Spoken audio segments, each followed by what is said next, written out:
Nous sommes dans l'amphithéâtre des Trois Gaules, situé au pied de la colline de la Croix-Rousse.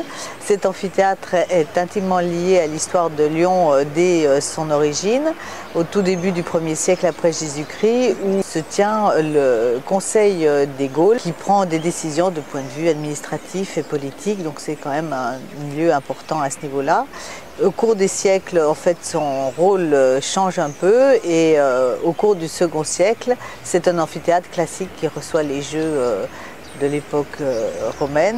Et c'est dans ce cadre-là qu'a lieu les martyrs en 177 après Jésus-Christ, qui marque le début de l'église lyonnaise, qui est la première église en Occident.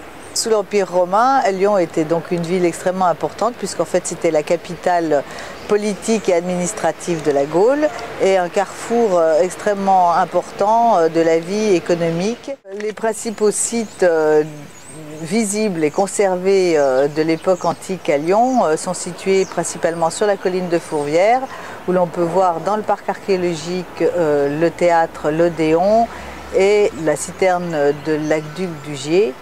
Ce qui est bien sur Lyon, c'est qu'il existe un musée à Fourvière, à l'intérieur du parc archéologique, et qui vous donne des clés pour comprendre toute la complexité d'une capitale telle que Lyon à l'époque antique. Quand on est intéressé et passionné d'histoire comme je peux l'être, c'est vrai que Lyon c'est une ville magnifique puisque conserver dans son sein 2000 ans d'histoire qu'on peut lire à travers ses monuments et ses quartiers, c'est quand même exceptionnel.